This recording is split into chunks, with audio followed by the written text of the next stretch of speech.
welcome to the shop, welcome to WooFab, and welcome to episode 2 of Project Wolf in Sheep's Clothing.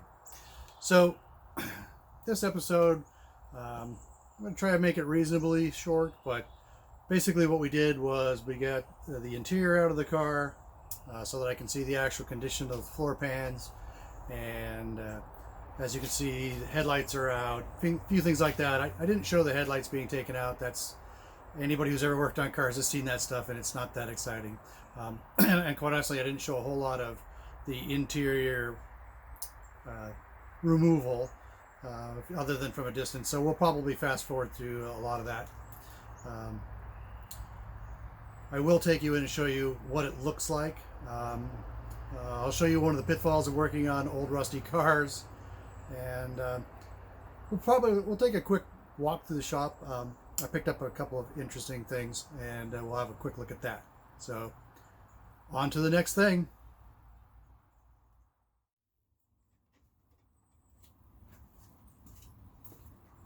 Okay, so we'll just do some time lapse of me taking things out of the car that don't need to be in it. I should probably have a hazmat suit on for this.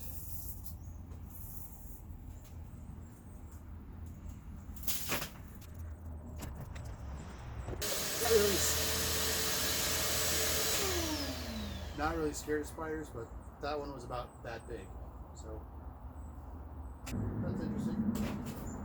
It actually still has a floor under the battery, which is pretty unusual for these, particularly as rusty as this one is. It would definitely need new floors if I were using it as a Beetle. So far as I know, everything above floor level that didn't have carpet sitting on it looks pretty good. The rusty part is, of course, where the water sat down inside of it. The front floors, there's a couple really tiny holes, but interestingly enough, there's no big gaping, as is really often the case with these up in the Northwest.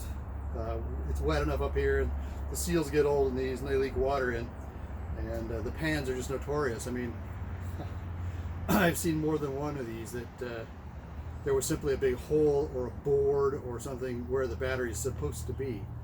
And this one, for all of the rust flakes coming off of it, is there's not a hole through under the battery that I can see, at least at this point. Again, it doesn't really make any difference. It's all getting replaced anyway. But and for those of you who were probably going, man, he keeps bumping his head on the roof. It looks like he's hard to get in and out of there. Why doesn't he take the seat out? Well, seats are stuck. That's one of the reasons why I'm vacuuming up all this stuff off the floor around them, is so that I can get the seats out. They are righteously stuck. So I'm going to have to beat on them a little bit and persuade them to come loose. Probably have to get a pry bar in there and just, these are a 3-point seat belt. The front is loose. You can wiggle it up and down. The back, on the other hand, is not. It's rusted into the little channels where they are. They're supposed to be greased, and these obviously weren't very greased. So we'll continue working on that.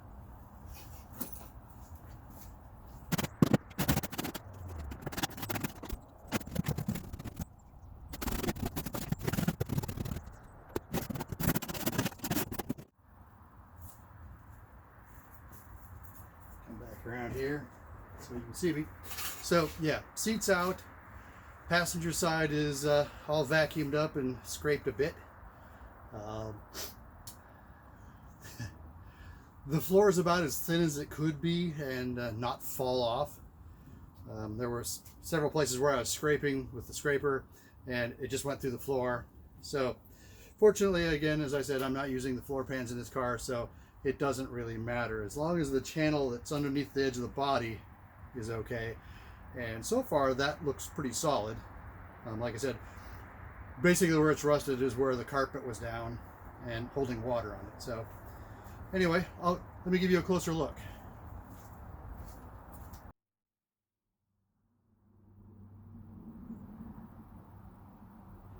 Okay, so as you can see, actually there's still, even after some scraping, there's no holes in the floor here under the battery. It's pretty crusty. Just forward of the battery, however, we have a different story altogether. You can see there's a hole there, there's a hole there, big crack there, hole there, hole there, There's a hole there. Uh, Forward seems to be a little more solid, but again, right under the seat here where the carpet was, right in front, and this is where the battery would drain. There's still gases under there and effluent from the battery because these weren't vented into the outside like a more modern car would have been. Next up, yay, more fun. That side's actually got the carpet out of it, so well, that might not be too bad, but now I have to work on getting this seat out. That'll be fun.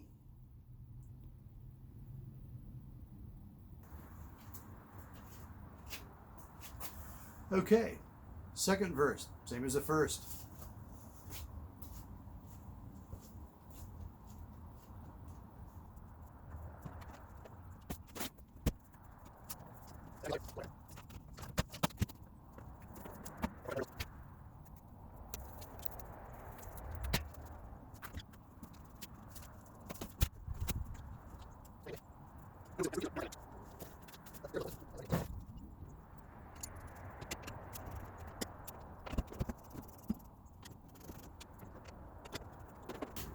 I think somebody's done some fixing up in this car at some point in time.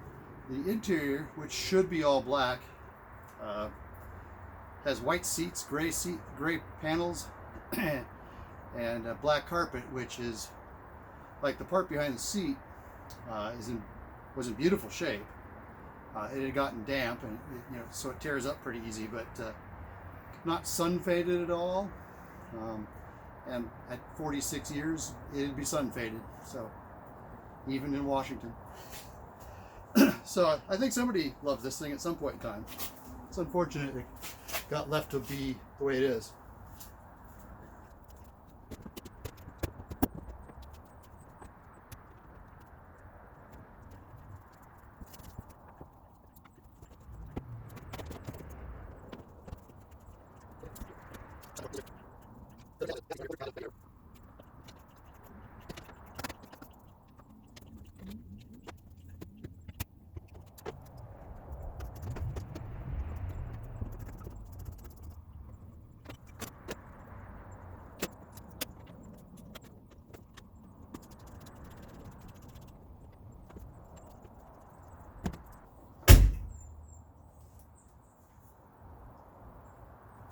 All right, folks.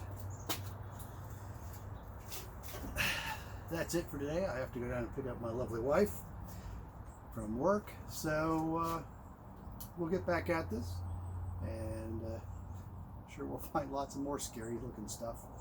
Fortunately, the majority of the scary looking stuff I found doesn't really matter because number one, I expected it, and number two, I'm not going to use those floor pans anyway, so it just doesn't really matter that much. I just want to get everything cleaned out so I can start taking measurements and seeing how I'm going to approach this, building the bottom of the tube chassis.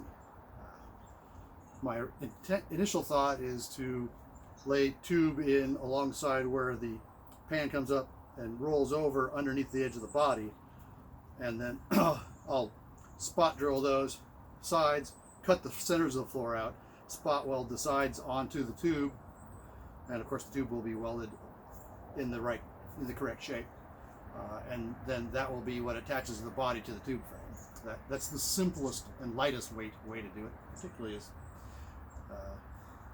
well, if the side rails are that rusty, I'll buy new floor pans and cut side rails off of them. In any case, we've seen what we've seen so far, and we'll be back at it. Thank you for watching, and if you enjoy watching somebody tear apart a rusty old car, tune back in. I'll be at it some more. Thanks, and I'll see you later.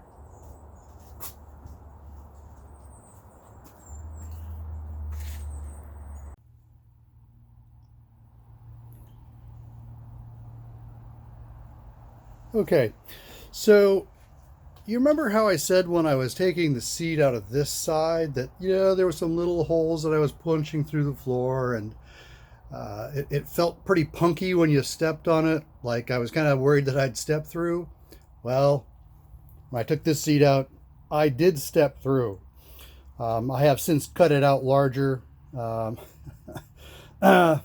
So So the floor pans in this thing are toast. No surprise, really. I mean, it sat for years. When I got the windows to work, that's another thing that I did was I got all the windows to work on this, and that one was actually rolled down just enough that it wasn't sealing up. So it was getting water in through that window.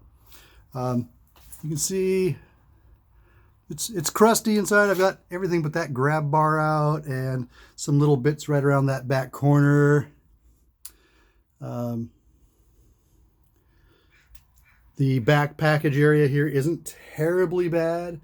A significant portion of the center of that's going to get cut out anyway, so it really doesn't matter too much.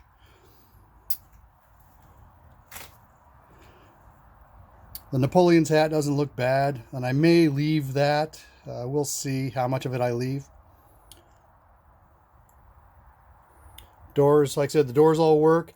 The doors are absolutely solid down on the bottoms. I cleaned out a little bit of crud in them, and there isn't even surface rust down there. So actually the doors are really good. It's probably the only thing on the car that is, but yeah, not bad. Got the heater box pieces out, or the little heater channels out there. Like I said, so cut this big hole out here.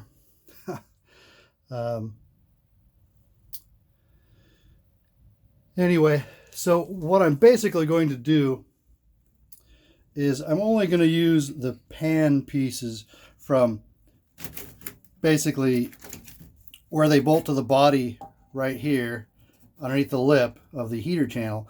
From here to here basically is where I'm going to put my tubing for the bottom part of the chassis. So really that area where it bolts to the car is the only piece that I'm going to use out of this pan.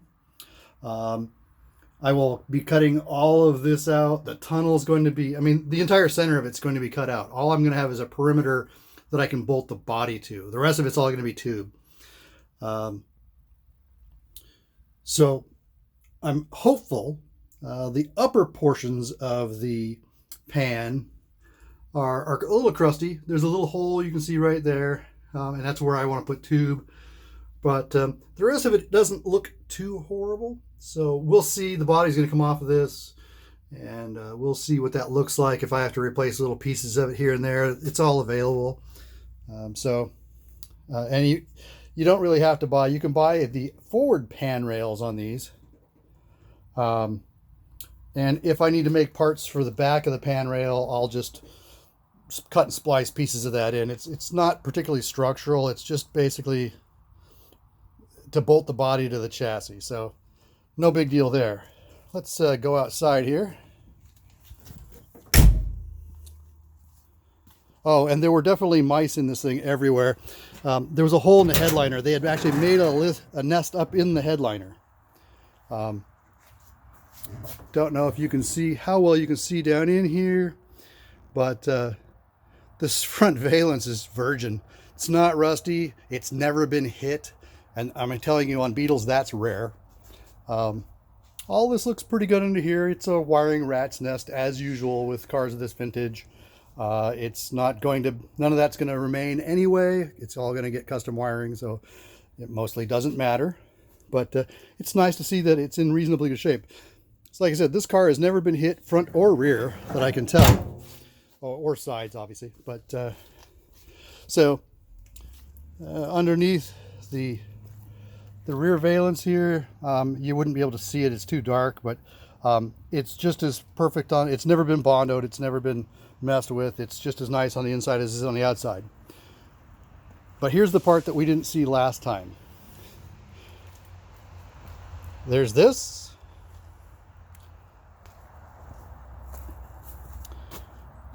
And there's this. It's the same thing. Underneath of here, Volkswagen pumped in foam. And unfortunately, what that foam did from these vents that they put in 71 is it gets water in there, and it, as you can see, rusts it out from the inside. So this side isn't terribly horrible. What I'm going to do is to get into the car back in that corner on both sides, and I'm going to cut a significant portion of that body metal out. so I can get into the foam behind it and get it all out of there. And this is going to probably hurt the feelings of every person that does restoration work. What I'm probably going to do is get in there, clean it all out, wire brush it really well, and then rust convert everything I can get to in there. I'll spray it in, I'll brush it in, whatever it takes.